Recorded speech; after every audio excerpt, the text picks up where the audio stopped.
Hi, my name is Russ Anhoff. I'm the Curator of Education here at the Hastings Museum. And for today's Museum Minute, we are going to be talking about this China set.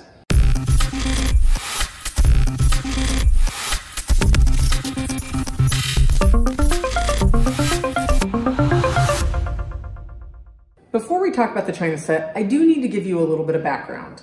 So let's begin. May 10th, 1869 in Promontory Summit, Utah. This official photo was taken at the Transcontinental Railroad's Golden Spike ceremony to celebrate the connection of the East and West via railway. The Transcontinental Railroad started in both Sacramento, California by the Central Pacific and Omaha, Nebraska by the Union Pacific.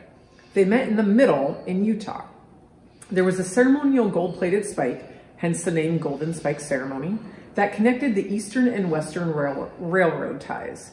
After the ceremonial ones were used in all their pomp and circumstance, a real spike was driven into the ground to connect the two lines. The actual hammer and spike were wired to the telegraph line, so each hammer stroke was heard at telegraph stations across the country. Really an early form of social media, if you think about it. Union Pacific laid their first tracks in Omaha on July 10, 1865, just 3 months after the Civil War ended. They reached Grand Island on July 8, 1866, so just shy of a year. So what the heck does this China set have to do with the Transcontinental Railroad? I'm going to tell you. This China set was given to an unknown Grand Island man by a Chinese railroad worker when the first railroad was laid in Grand Island. It was put away in a trunk and never used.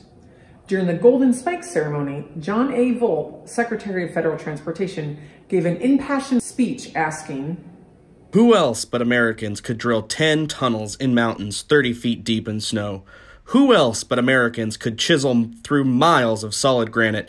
Who else but Americans could have laid 10 miles of track in 12 hours? It turns out that it was 10 to 15,000 Chinese citizens that could drill tunnels and chisel through solid granite. This is an interesting artifact because it was actually the Irish who made up a majority of the Union Pacific workforce that built the Nebraska portion during the construction of the Transcontinental Railroad. After its completion, the Union Pacific hired hundreds of unemployed Chinese workers to maintain and improve their portion of the line. I want to thank you for joining us for today's Museum Minute, and please go to our website for more educational content and online resources at hastingsmuseum.org.